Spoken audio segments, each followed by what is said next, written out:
Yeah, it is another episode of the Autumn Windbags. RJ Clifford flying solo today. Happy to do so. So we figured we'd do some more live chats with you guys. We have our regular podcast that we do. We break it up and we do all our special segments and all that good stuff. But we want to make sure we give you guys a chance to just talk one on one.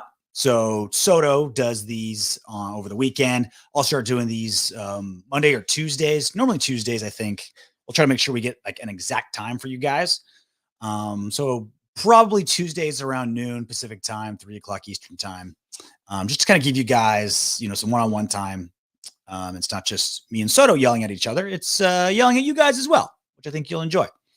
So as you know, I work. First story before we start doing some Q&A. As I've mentioned multiple times, I work on the production side for the UFC, and Maxx Crosby is a huge UFC fan.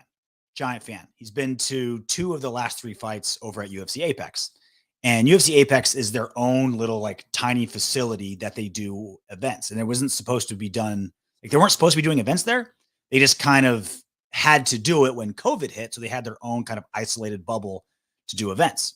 And so when you go to these events, it's super personal. It's like there's like 100 people there watching a UFC event, right?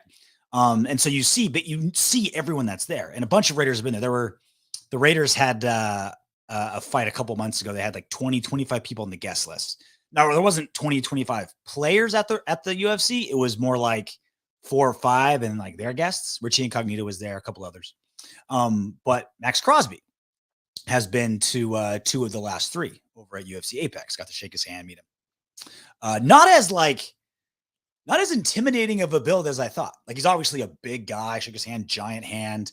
But I've met like NFL linemen, UFC heavyweights, boxing heavyweights, NBA players, even like designated hitters in baseball, and they're just kind of these big, like overpowering guys.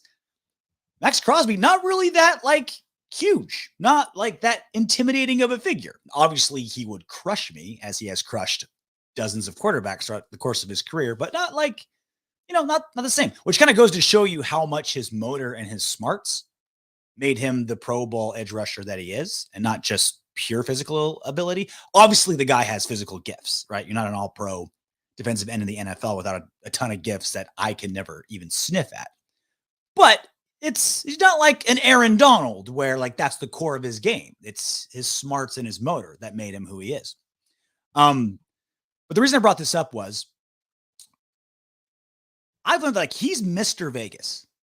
Like if there's one player on the Raiders who Vegas loves the most, it's Maxx Crosby.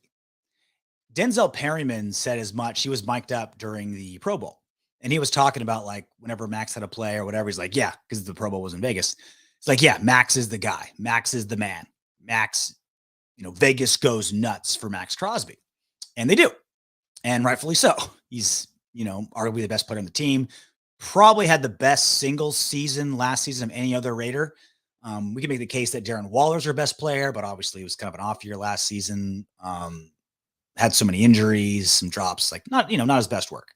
Hunter Renfrow now all pro, but he's more of like the guy your wife loves. It's like, oh, you get him, little guy. We love you. You work so hard, which is semi-insulting because he's badass, but that's kind of just how people view him.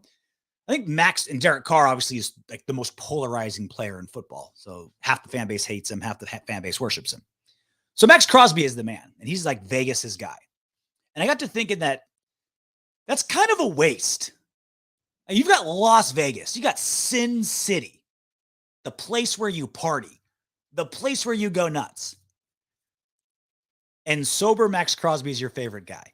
Now, again, I'm glad Maxx Crosby's sober. I'm so happy that he's found himself, gotten healthy, first and foremost because of the man, and secondly because it's clearly worked on the field. And this is great. Like it's an awesome story that Maxx Crosby, Darren Waller, these guys have been able to be sober in Sin City. When you think of like being in Vegas and being Vegas's favorite guy, being the face of Vegas, you think of like Ken Stabler, like getting hammered before games and throwing 3 touchdowns. Like you think, maybe it should be like a partier. It should be like a playboy. It should be some like raging machine. That's like everyone on the strip knows who he is, but it's Maxx Crosby. Again, Very glad that he's sober. I just kind of thought, kind of weird. Not not how I envisioned it, but I'm glad. And in the long term, considering how many guys we've got that can't get behind the wheel without a couple glasses of 80 proof in them, hopefully he's an example to the rest of these young guys that are having all these problems keeping their noses clean in Vegas. Fingers crossed that he can be that example, being the guy in Vegas. So first question I want to get to, Dieter Wegenschimmel. One, I hope that's your real name. If it's a fake name, props to you. But here's something that's been going on back and forth between me and Soto. Carr never said anything like franchise friendly. He said he already was the highest paid man in the league, and he did not win a championship. He does not need to be. So there's been this back and forth between a lot of Raider fans that with Derek Carr's contract potentially coming up this offseason, is he going to get $40 million? Is he going to get $50 million? Is he going to get $30 million? Is he going to be traded? Whatever it may be. The people are saying, no, Derek Carr has to take a team-friendly deal because he said he's been the highest paid guy and he doesn't care about it. That means he's saying, I want less money, so we have more money in the cap to give to other players to help this team win. That's what everyone's saying.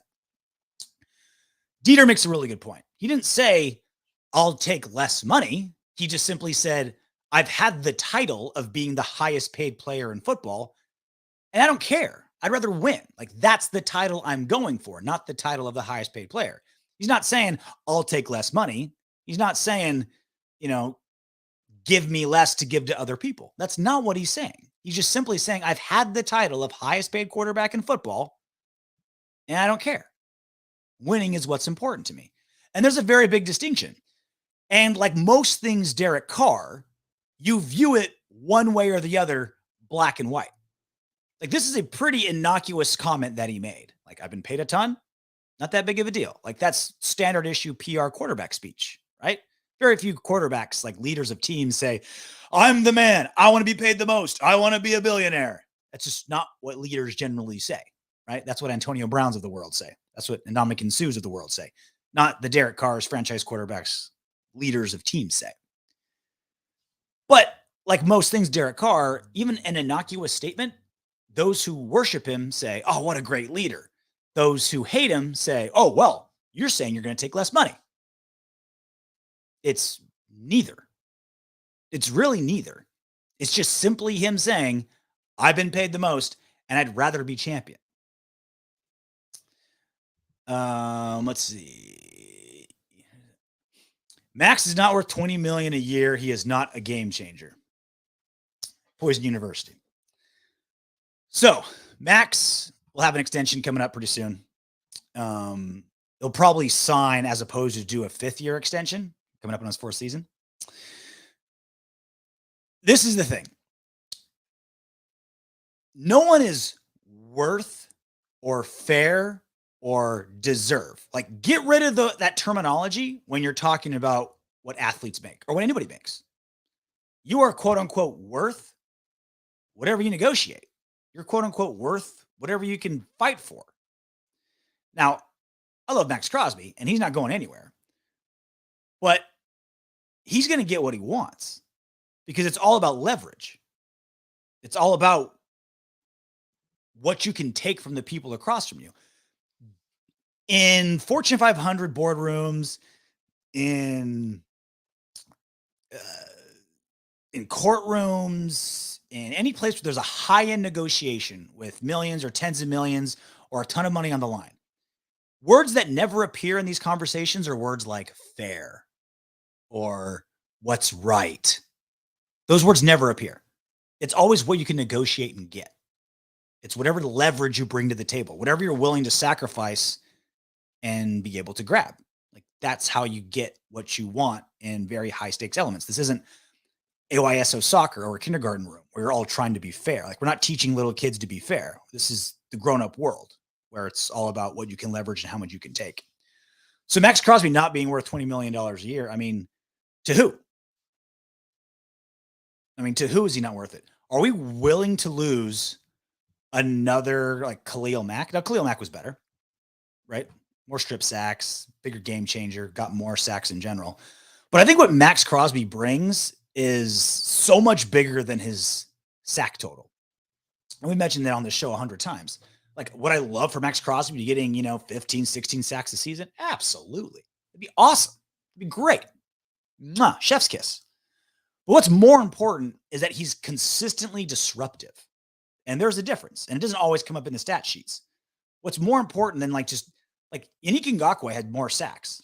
But if he's not getting a sack, he's basically quiet. He had under 30 tackles this season when he played the majority of defensive snaps? That's crazy. That's nuts. Like, he's literally just a sack machine. Like, I'm going to go to the quarterback and I'm going to sack him, or I'm going to disappear. And that's what you don't want. You want a quarterback or a defensive end, any defensive player, to be being part of the machine every single play. And that's what he does. Is like, it doesn't always count in the stat sheet when he rushes a quarterback and makes him run through his progressions faster. It doesn't always count in a stat sheet when he forces a quarterback to scramble and make a bad throw. It doesn't show up on the stat sheet when offensive coordinators have to build their game plan around Maxx Crosby and double team him or, play away from him or things like that. So Maxx Crosby isn't a stat machine. Yannick Ngakoue is the stat machine. They're both opposite, right? Yannick Ngakoue doesn't have anywhere near the production of Maxx Crosby, but he has the stats. Like, he gets sacks. He has no less than 8 sacks every season of his career. I don't have the numbers in front of me, but something like that. That's great. Like, that's awesome. That's what we needed, right? We were just desperately in need of someone that can get to the quarterback. But I'd rather have a guy that's causing disruption every single play with pressures, quarterback hits, things like that, than someone who gets me a sack every other game. It's far more important to be disruptive, even though it doesn't always show up in the numbers. This is the other question. What will we have to pay to replace him, though? That's the other part. For his production, and look, and we've been spoiled, right? Like, we've either overpaid guys that we can't wait to get rid of, or we've got really cheap rookies or guys on 1-year deals this season, right? Denzel Perryman got him for a steal, right? We traded a sixth for a seventh, and we're paying him a couple mil. Casey Hayward got him for what, $2 million, something like that, depending on what the incentives and guarantees were. And he basically an all, Pro Bowl level play. Trevin Morig as a rookie played great for us. Nate Hobbs as a rookie played great for us. A bunch of 1-year guys at defensive tackle played great for us. That's not always gonna be the case. Like, this last season, we were buoyed by a lot of guys that were paid nothing. And they did great for us. And that's not always gonna be the case. Like, we're gonna have to start biting the bullet eventually and paying certain guys, and it's gonna hurt. But that's why the draft is gonna be so important. That's why this whole idea of like the Raiders are in a unique position. There's generally, in the NFL, teams are doing one of two things: win now, like the Rams, the Bucks, the Niners might do something like that, or complete rebuild, right? Giants, Jaguars, Jets, guys like that, right? The Raiders are in a really unique position where they're in a position to succeed now without sacrificing the future. Like, we were a 10-win playoff team last season with a couple terrible defensive signings, right? With an O-line that drastically underperformed, no number one wide receiver, super expensive running backs that underperformed, our best player in Darren Waller being out for a third of the season. Like, we overcame all that. And we have a bunch of young guys. Like, our rookie class last season, other than Alex Leatherwood, has been great. Like, multiple starters, guys with a lot of potential. We're in a really good position to not have to sell the farm of the future to win today, and also not have to rebuild, but still get better. Just with how the economics and the age of our players, we're in a really great position to do that. And so moving forward, when we say all right, who do we have to pay? Who's gonna, who's really gonna cost us? That's all stuff that needs to be figured out. But we're not in this bailout situation or sell the farm for tomorrow situation. We're in a sustained success type of situation. Still getting better, right? Still need to be aggressive, still need to be smart with our drafting, still need to be smart with our free agency. And obviously with Josh McDaniels and Dave Ziegler, we don't know exactly how they're going to handle everything, but they took over a really good situation, which is why I think Josh McDaniels left, because he knew he was going to a 10-win playoff team with a franchise quarterback, with all their draft picks basically not in cap trouble. And that's the other thing the Raiders have been for a while, is they don't sell tomorrow for today. They haven't done it. They've been pretty smart with their cap. Lencho, KJ Wright had a nice interview on Bussin' with the Boys with Will Compton, and they talked a little bit about this subject. It's just different for every player. Carr going to do what he wants to do. Well, Carr's going to do what he can get away with, like every single person in the NFL. Like Carr's going to try to get as much money as possible, like every single person on the planet would do in that situation. I don't get it how fan bases all think like, man, I really wish our quarterback takes less money, a team-friendly deal to make the team better. Quarterbacks don't do that. Like, it's super rare. It's like when the planets are in alignment once a century, would a quarterback do that? Now, sometimes quarterbacks will take, less money to go to a winning team, like in free agency, or they'll take a little less money to maybe be in a state with no income tax, or they'll take a little less money to, play with a team, like things like that. There's like little gray areas, but just straight up Derek Carr saying, oh yeah, I'm not going to take, I'll take $10 million less. Give it to Maxx Crosby. Like that doesn't happen. They may organize their contract that way, right? Like give me a smaller signing bonus, some more money down the line, blah, blah, blah, blah. But the actual amount of dollars that they make, they're going to try to get as much as possible. And for fan bases to ask a quarterback or a defensive end or any other player to say, take less money for the team, that's not what people do. That's not a thing that happens. And yet fan bases every single season think that their quarterback's going to do that for them. They don't do that. Human beings don't do that. I'm seeing in the comments that people are saying, well, Tom Brady did it. Tom Brady did it. Tom Brady did it. Couple things with Tom Brady. One, his wife makes more than him, so an extra couple million isn't that big of a deal.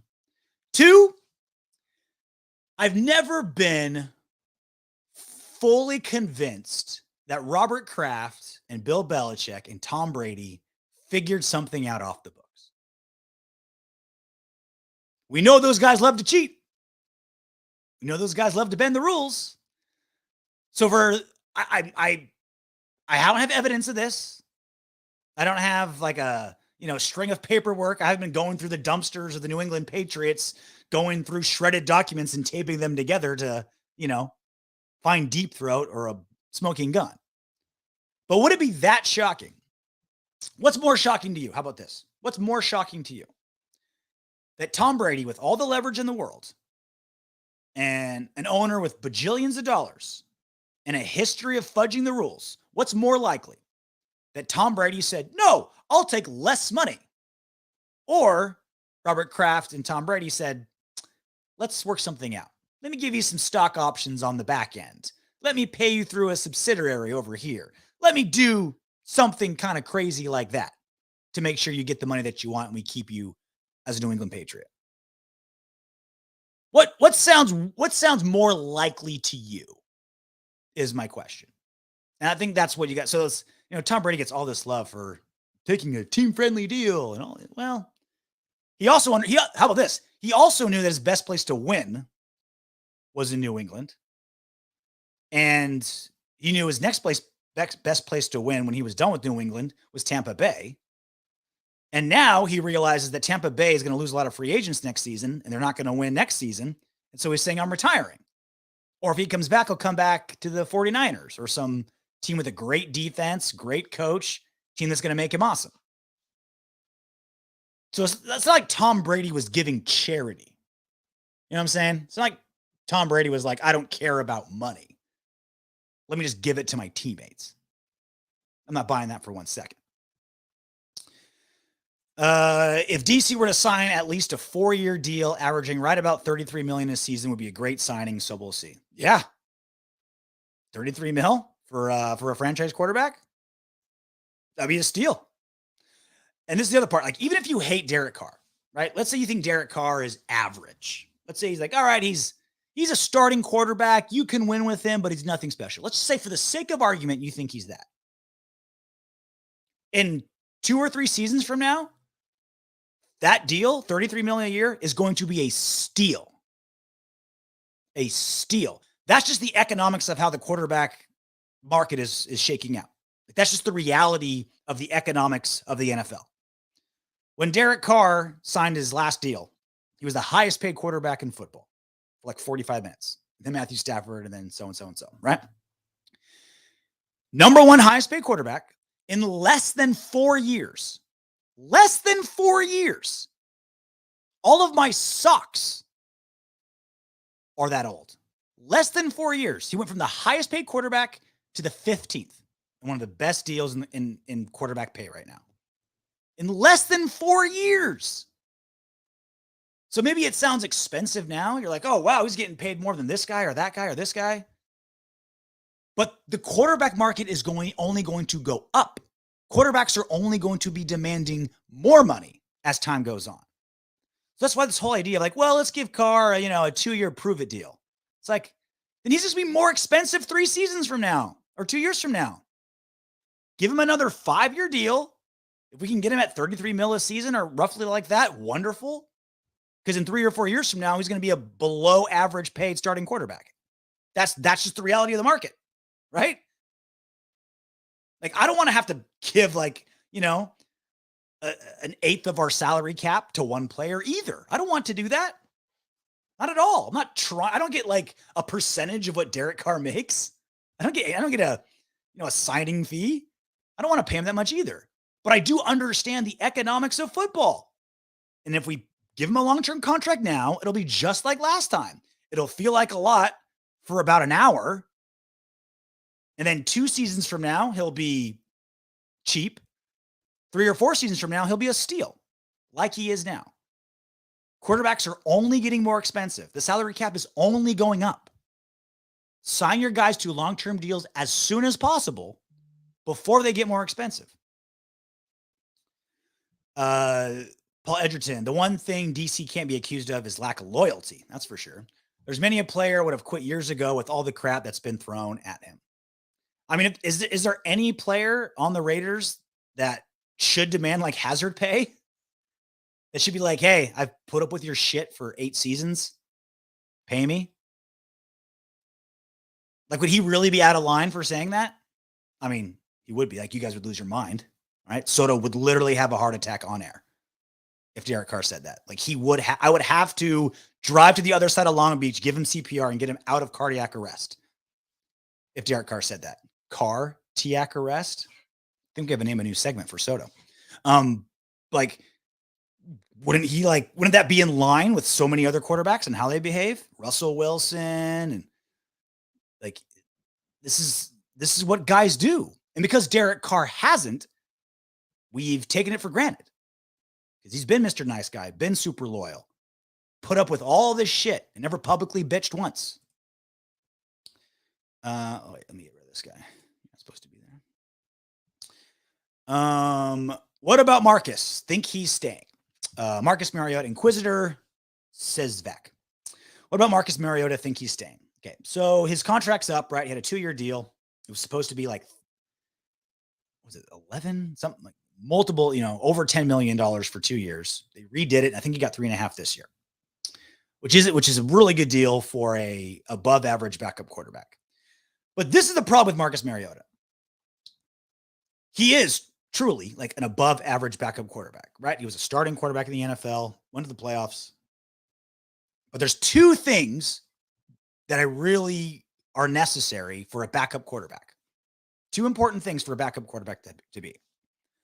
One, they got to play a similar style offense as the starter. Let's say your starting quarterback gets hurt. You don't want to throw away 3/4 of your playbook to just acquiesce to what your backup quarterback needs.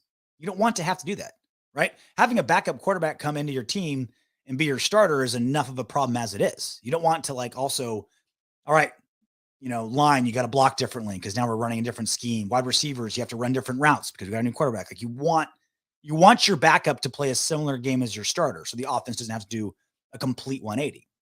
2, you need a quarterback that stays healthy. Marcus Mariota has literally not completed a complete season of football since his second to last year of college. His senior year, he got hurt in the bowl. Every single season of his NFL career, he's gotten hurt. Every single season. And it's been something different. It's been random stuff, right? It's not like he got, just crushed by some tackle and like broke his leg and it was clear, anyone would have gotten hurt there. He's getting hurt in the offseason. He's getting hurt in training camp. It's a shoulder. It's a this. It's a that. It's a whatever. Like, you just can't stay healthy. So there's 2 things I want out of a backup quarterback, and that's similar style of play and staying healthy. Mariota's neither of those. And honestly, like, he threw 2 passes this season. I was trying to look up how many snaps he had this season. I couldn't find it, but it was a bit, right? He played more this season than last season outside of, filling in for him against the Chargers last season when Derek Carr got hurt, the groin pull, right? In the first quarter against the Chargers, second last game of the season. But the Raiders only trust him to make 2 passes all season. He completed 1 for 4 yards. He's not the answer. He's not the answer at backup quarterback. He's not the answer at starting quarterback for the Raiders. I say you let him go off. Like, let some team take a flyer on him. Let it, because there's enough. And honestly, I think that's what he wants, right? I don't think he wants to play behind Carr. I think he wants to have a chance to be a starter again in this league. And by all accounts and purposes, he's been a guy you want to root for, right? Even though he hasn't produced for us, he's always been a great teammate. Derek Carr and the rest of the offense always raved about him. He's a great guy. When he didn't get playing time, never complained. He didn't bitch and moan. Like, he's a guy you want to root for. So I say, okay, like, go off and be, get signed by the Niners or whoever's like desperate for a quarterback, and we'll take a flyer on Marcus Mariota. And I'll root for him wherever he goes. There's just no place for him on the Raiders. He's just bad fit. By the way, Tommy Wood. By the way, RJ, love this show here. But what did you do with Soto? You stuffed him in a closet finally? JK. Well, like I said earlier, we're going to start doing some Q&As. I'll do a separate one. Soto will do a separate one. Still the same show. The majority of the shows are going to be me and him because that's, I think, what makes the show this show is he and I. But we'll do little Q&As. So we can double the productivity for half the work. See what I'm saying? Who wouldn't want to do that? One thing I want to get to real quick, and keep the comments coming, guys.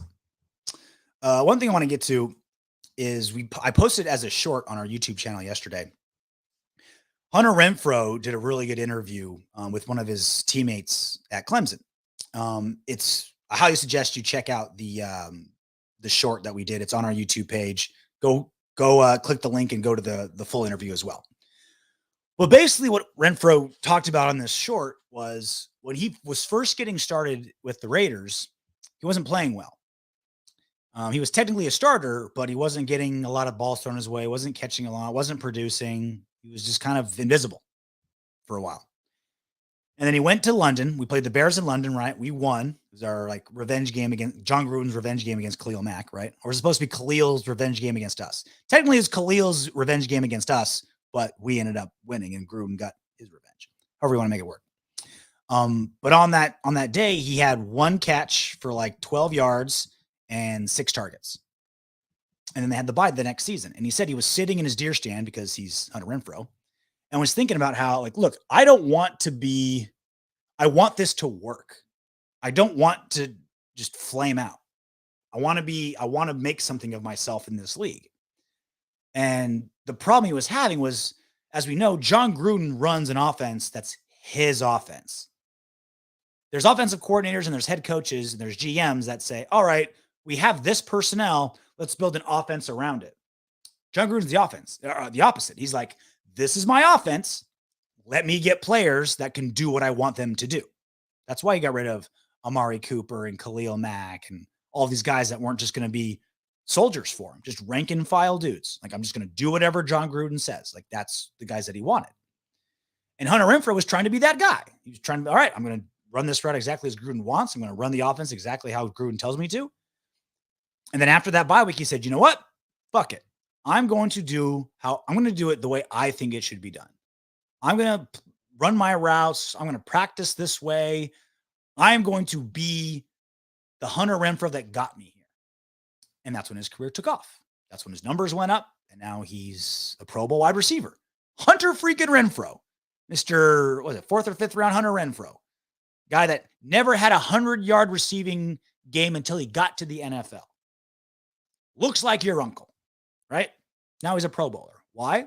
Because he decided to do things his way in a way that he thought worked, which is really good example of how John Gruden operated, where how many other Hunter Renfrows would have flourished doing things their own way, but wanted to do exactly what John Gruden wanted them to.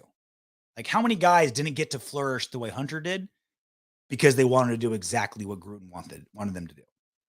I think about that.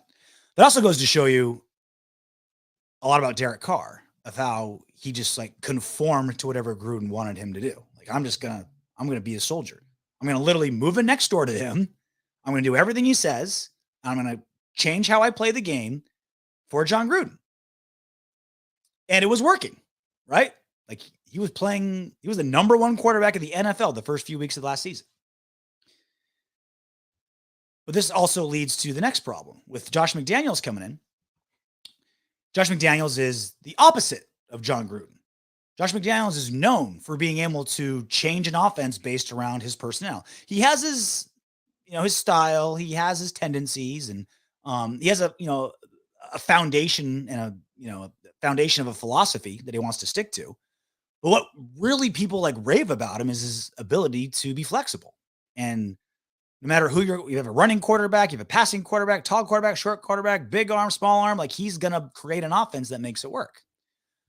And so when we look at like Derek Carr having to adjust to a new head coach, new offensive coordinator every year, every other season, and he always kind of has that learning curve, I'm hoping, and there's a lot of evidence to be optimistic, that this next season, it won't be as big as a learning curve. It won't be as long as of a transition period because Josh McDaniels on paper is really good at adjusting to his quarterback.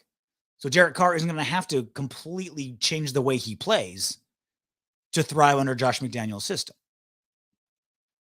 I got a lot out of Hunter Renfrow's little comment, didn't I? Wow. Tell me what, also, I don't see Mariota not coming back because I don't make sense in the personnel standpoint and the money, right? Who wants to pay that much for a backup quarterback? That's probably not going to play a lot. Lencho, the last Raider quarterback to play 16 games this season was Gannon. Closest was Palmer at 15, Russell 15, Collins 15 for one season. Well, Carr's played every game. Carr played every game this season. He played every game last season. Like, this is the other thing about Carr. He gets the reputation of a guy that's injury prone because he had some high profile injuries, right? When he broke his leg against Indianapolis in 2016, when he was in the heat of the MVP race, we went to the playoffs. And he gets, this is the thing with Derek Carr. He's brittle, but he doesn't injure often. And those are two very different things. Like, he'll get hurt. Like, there was a year he had his broken finger. I think it was 2017. It really changed the way he played. He had a back problem that hampered him for a whole season. Obviously, the leg break, the groin pull that pulled him out of the Chargers game last season when Marcus Mariota played. He's only missed like 2 starts in his entire NFL career. That's nuts. Don't quote me on that. 2 or 3. But he hasn't missed a lot of starts because of injury. He's played through a lot of injuries and it's affected how he's played. But he's not like some injury-prone guy. Like Mariota, when he gets hurt, done for the season. Like, not finishing seasons consistently. That's not Derek Carr. What do you think of Soto ranking DC as top 8 quarterback, but that's only considering the AFC? I mean, you can't look. We are overblown with metrics. It's like in politics where people judge, like, is the economy doing well? Is the economy doing poorly? And you can always find a metric to prove one way or the other, right? If the Democrats are in office, then they want to make, the Democrats have all these, their news outlets are going to say, oh, the economy is doing great because look at unemployment, look at housing prices, look at whatever, right? And if it's flip-flopped, if the Republicans are in office, then all the Republican news sites say the economy's great. Look at our GDP. Look at our whatever. Like, there's just so many stats that you can to have like a firm ranking of quarterbacks. It's just so subjective. And that's fine. Like, I'm down for that debate. But if you're trying to base, like, it's more fun to debate other teams' quarterbacks in a subjective fashion because the consequences of their skill isn't dire. Like, it's not important to me to make Derek Carr look better than he is. It's important for me to have Derek Carr play that well. Like, that's what I care about. Coming up with an argument and like standing by, like, I think Carr's number 4 in the AFC and Soto thinks he's number 8 in the AFC. Like, we'll have that debate, but it's not, there's tangible consequences for how good he is. And like arguing where he stands is, so yeah, is he not even top 8? I'm sure there's stats where he definitely isn't. Is he top 3 in a lot of stats? Absolutely. It's like, what do you want from your quarterback? Well, Derek Carr is one of the comeback kings, right? He's got 30 comebacks in his career. Could throw any ball. He's gotten so much better in his pocket awareness. Fantastic leader. One of the best quarterbacks pre-snap. Then it comes with some downsides, right? Fumbles all the time. When things start going like really downhill, it's hard for him to sometimes come out of it. So is Carr top 8? I don't know. I honestly don't care. How can we be optimistic with a quarterback that can't throw for 30 touchdowns? I truly don't understand. So the red zone issues for the Raiders, and this is, I think, like kind of the direction that it goes. One, I don't understand why like throwing for X number of touchdowns is what makes or breaks a quarterback. Like, if you're getting in the end zone, great. Like, I think that's also a really great way for people who already hate Derek Carr to point to the touchdowns thrown, right? Because he's throwing for 1 million yards every season. Like, he was like the top 2 quarterback, at least like number 1 or number 2 for most yards thrown for like 3/4 of the season. And so the way you knock that is you say, well, he's not getting in the end zone. Well, there's a couple of reasons. One, the red zone has always been a problem for John Gruden. Derek Carr was a pretty good red zone quarterback before Gruden came. Gruden came, and now he's not. A lot of scheme issues. And who cares if he's throwing for 60 yards of a drive and then Josh Jacobs punches it in for 4? Like, I don't care. As long as we're winning. Right? So I don't know why Raider Rich, like 30 touchdowns is this magic number that you can't be optimistic about a quarterback unless he throws for a certain number of touchdowns. I don't get it. No, I don't want to underscore how bad our red zone offense has been and how big of an improvement we need to make in that area. But I think that's more scheme than anything. We'll see. But RJ, there's more metrics that are against DC than for him. I went over that. Torture. The number's long enough and they will confess to anything. That's a really great line, Michael B. Torture the numbers long enough and they will confess to anything. I don't want to second guess them because they certainly tell a story, right? Like, stats don't lie, but people do. So I don't want to like underscore certain stats, but you start like Soto uses this stat all the time. And we're talking about how like Derek Carr's always played with terrible defenses his entire career.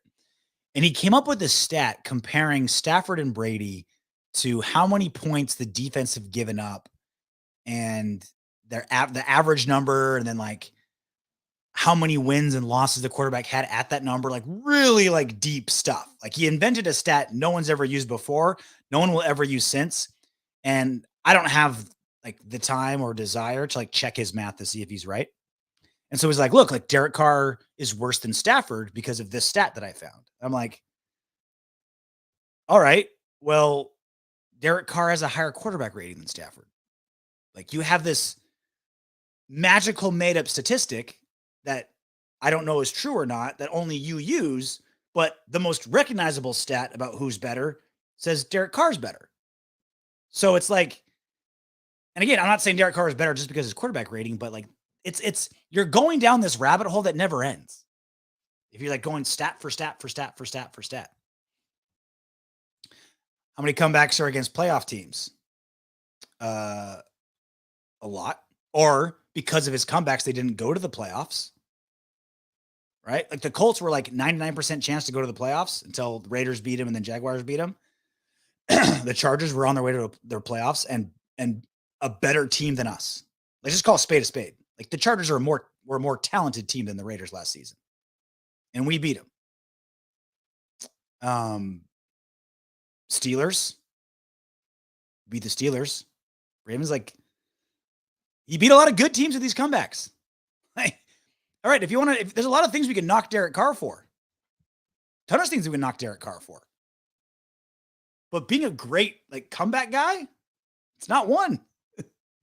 That's not one of the things you can knock him for. A-Rock. Sure, but the rest of the offense was putrid. All in the play callers. Carr seemingly had the autonomy to change plays, coming from a fan who mostly backs keeping DC. No, it's not all Carr. It's not all play calling. It's not all one thing. And I think that's my bigger point too. Is we want to blame every single part of something that's good or something bad on the offense purely on the quarterback. And clearly he's a big part of it. With the red zone, it's like it's just been it hasn't been Gruden's strength for a long time because he's so predictable. Right?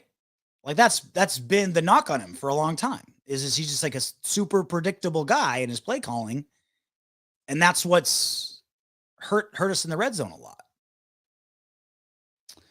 lot. Feng Vu, thank you so much. Appreciate you chiming in. Always enjoy listening and watching this show. Oh, thank you. Thank you so much. Sam A, I really hope the Carr to Steelers rumor is true. 2 firsts and a third. I'll take that. Okay. For those of you who want to get rid of Derek Carr, okay, let's have that conversation, shall we? You want to trade Derek Carr right now. This offseason, Derek Carr is not our quarterback next season. Okay. Let's talk about that for a second. What did I say earlier? The Raiders are neither a sell everything to win now type team, and we're not a start all over and rebuild position, right? We're a 10-win team that just went to the playoffs, have 4 Pro Bowlers, a franchise quarterback, and a lot of good young talent, and cap space, and all our drafts. Like, we are in a great position, okay? If we get rid of Derek Carr, who are we getting instead? Like, if we get rid of Derek Carr and don't replace him with somebody better, we are punting on next season. We are just giving up on winning next season. We've got a new GM, an entirely new coaching staff, and a new quarterback. Like, that's a full rebuild. That is full rebuild mode for a team that won 10 games and shouldn't be in full rebuild mode. Like, that's what we're doing if we're trading Derek Carr and not getting someone better than Derek Carr. Are we willing to do that? Are you, Sam, or are you anyone else saying, you know what? The last 4 seasons, we've gone from 4 wins to 7 wins to 8 wins to 10 wins. Went to the playoffs for only the second time in 20 years. We got a quarterback in his prime. We got 4 Pro Bowlers. You know what? Let's start all over. Let's blow it up and rebuild. Is that really where we want to be? Is that really okay with everybody? Saying complete rebuild, get someone worse than Carr. If you have a plan to get someone better than Carr, I'm all ears. But franchise quarterbacks don't grow on trees. I'm not convinced Aaron Rodgers is leaving. I'm not convinced Russell Wilson is leaving. And let's say we do get 2 firsts and a third. Don't got a quarterback. It's nuts to me that there are actual Raider fans, people that want the Raiders to win and succeed, that are saying, let's punt on next season just to get rid of Derek Carr. That's bonkers. That's crazy. We finally got momentum. We're finally back in the playoffs. We finally have some success that should be sustainable. You're like, no, I hate Derek Carr so much, I'd rather throw all that away than keep Derek Carr under center. I don't fathom that. I don't understand it. If you got a plan to get a better quarterback, I'm all ears. What if DC is true to his word and only wants to play for the Raiders, and if we try and trade him, he quits? I mean, what did he say? What was his line before his last contract? He said, I might just leave and join the clergy or something like that. Like he might just leave and be a priest or be a minister or something like that. I didn't believe him then, and I don't believe him now. Like, look, do I believe that Derek Carr wants to be a Raider for life? Yes. I do like what he said when he said around the lines of like, I want to win and I want to win here. Like there's something valuable to him about taking a franchise that wasn't doing well, that hadn't had success for a long time, putting that franchise on his back and getting a Super Bowl, getting playoffs, getting multiple Super Bowl, like whatever, right? Achieving success with a team that normally doesn't have success, because that's a bigger accomplishment. Like, even though Matthew Stafford won the Super Bowl and Joe Burrows didn't, Joe Burrows drastically transformed his franchise 1,000 times more than Matthew Stafford did. Like, again, props to Matthew Stafford. Awesome. Lord knows he earned it, toiling in Detroit for a dozen seasons, just rotting on the vine in that trash franchise. And he gets his shot, goes to a super team, wins the Super Bowl. Like, you'll never hear me knock. Like, I don't think he was drunk enough at their Super Bowl parade. Like, he should be partying. He should be happy. But Joe Burrow's taking the Bengals, the trash, putrid, historically awful Cincinnati Bengals, to the Super Bowl is a bigger accomplishment than Matthew Stafford winning the Super Bowl with a super team. And I think that's kind of what Derek Carr was talking about. He's like, I want to take like my team. Like, I grew up in Bakersfield, like not far from Oakland, like Central California. Like, this is my team and I want to take it to success. Like, that's a really big accomplishment. So I don't believe Derek Carr is going to like just quit if he gets traded. I don't know if I buy that. Again, you understand when during negotiations, especially ones for like $40 million a year on the line, people are going to say a lot of stuff. Is winning games by walk-off field goals sustainable? Got us to the playoffs this season. A win's a win in the NFL. People rather lose with DC than win with anyone else. That's not a Raider. We won 10 games last season. Went to the playoffs. We have a winning formula. Bengals had worse O-line and still went to Super Bowl. Yeah. So the Bengals did a lot of things really well. And this is like, I'm not trying to turn this into a Carr versus Burrow discussion. I just want to say in broad terms, right? People are like, well, the Bengals were able to do it. Why can't X other franchise do it? Like, well, the Bengals had a lot of things going for them. One, they got Joe freaking Burrow. They had the number 1 overall pick in 2019 and had a generational talent waiting, right? Like, Joe Burrow broke every passing record at LSU, every college passing record that existed. Like, he just destroyed it. So they got Joe Burrow because they were so terrible that they had the number 1 pick. He gets hurt. They're so bad again, his rookie year, they're able to get Jamar Chase.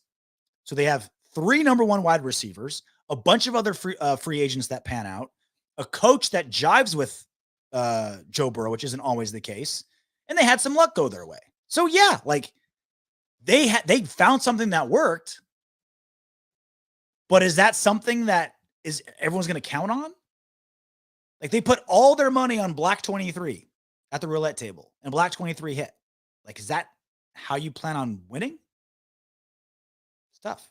Carlos Enfuego, I'm down with DC for a couple of years, but draft a quarterback next year, better prospects. I've been saying for as long as we've had the autumn windbags, let's draft a quarterback. Let's develop a good backup quarterback. Because now, when we go to the negotiation table with Derek Carr, like, we have no options. Like, Marcus Mariota's gone. Nathan Peterman, like, I would love to be in the negotiation table if the Raiders tried to pull this with Derek Carr. I'm like, well, if you leave or you want more money, then we'll just start Nathan Peterman instead. Like, I would love to be in that room and watch Derek Carr's agent literally fall out of his chair laughing.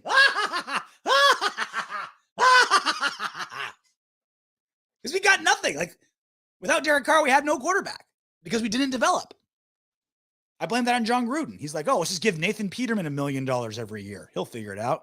No, still Nathan frickin' Peterman.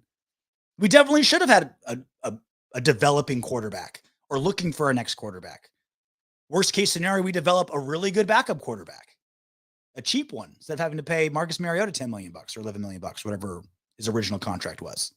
Like, yeah, let's absolutely get a young developmental quarterback to develop under Derek Carr that could either one day replace him or be a solid backup or play really well and we can trade him for value or whatever. I know it's easier said than done because we have so many other holes that we were trying to replace in the draft, but our backup quarterback situation has been trash. Like, it's been awful. Nathan Peterman, arguably the worst quarterback that ever started in the NFL the last few years, and Mariota, who plays nothing like Derek Carr and gets hurt all the time. Like, what? Just give me a solid, cheap, third-year player that can fill in when necessary. Like, that's truly what I want. If he can develop into more, even better. Jesse Cardenas, if the one thing that killed us is the red zone offense, we just shut down. We can move the ball up and down the field, but as soon as we get to the 20, just no idea what to run. Yeah. And we got the yards, right? We get yards all day long. We're just predictable in the red zone. Predictable play calling in the red zone. Why not draft a quarterback to take DC's spot? Right? Which quarterback? I'm all ears. Who in this draft can replace Derek Carr? He doesn't exist. Again, I'm all for improve. There are 53 spots, right, on a roster. Every single one of them, I am willing to replace for somebody better. Every single position, I'm willing to replace for somebody better. Who is better than Derek Carr that we can get? I'm all ears. If anyone has a suggestion, we did a whole video on how we could potentially bring Aaron Rodgers to the Raiders because that would be awesome. I would love to have Aaron Rodgers on the Raiders. I don't think he's leaving. He's going to be expensive. He's going to cost us draft picks. You know, it's a big to-do. I'd love to have him in silver and black. I just don't think it's going to happen. And that's my point is like, look, if you don't like Derek Carr, okay. But you want to get rid of him and replace him with a third-round quarterback? Like, we're the 22nd pick on a really, really shallow quarterback draft class. Anyone worth a shit's going to be gone in the top 10. Right? This isn't last season where there were 6 first-round quarterbacks. It's not that. Yeah. Okay. You tell me who we should replace Derek Carr with that we can draft this season. Thoughts on wide receiver 1 targets. We lead the NFL along with the Jags for drop passes by receivers. Ugh, that hurts. Thanks, Zay. Thanks, Zay Jones. Thanks, Brian Edwards. Man, if Brian Edwards would have panned out, I'm not giving up on him, but if he would have really panned out, that would have been awesome. Henry Ruggs kept his nose clean. That would have been awesome. So what? There's like Allen Robinson's an option. We did a whole video on Devontae Adams. It's a pretty wide receiver heavy draft. Now, unlike like Henry Ruggs' year, where there was like a ton of good ones, but there were like 3 main ones, right? Henry Ruggs' year, there's like 3 wide receivers. Like, all right, these are the top 3. What order everyone kind of picks, and then it was deep after that. This draft class is deep, but there's not any like obvious standout guys. So we can draft a wide receiver in like 2nd, 3rd, 4th round and potentially get a good player, a starter, a contributor. But you're right. We don't have like a number 1 dude. We don't have a number 1 receiver. Hunter Renfrow did amazing being our slot guy and picking up the slack when Brian Edwards didn't play well. And, we know what happened with Ruggs. Darren Waller's out. Foster Moreau was a real disappointment this season. Like I've been saying, like when Darren Waller went down, I picked up Foster Moreau immediately in both my fantasy football leagues. Like, watch, this guy's going to go off. Didn't. He was kind of a disappointment receiving wise, even blocking wise. I thought for sure we had one of the best backup tight ends in football. He just didn't have kind of an off season. I want to keep him, see how he does next season, but kind of disappointing. Dan, the Raider fan. We are going to run it with Carr, need to get a deep threat receiver, a safety to pair with Morik, and get some pieces on the O-line. We'll make a playoff run for sure. So defense-wise, I don't think we're going to get some big safety to go with Morik. It's going to be Jonathan Abram. Like, whether you like it or not, like, he's still a first-round pick. He improved a lot last season. He still had plenty of holes. But I think he was leading the team in tackles before he got hurt. He might have been second to Perriman, but he was way up there in tackles. Like, he was blowing up some games. So he's going to be Morig and Abram are going to be our two starters. Hobbs will be the slot corner.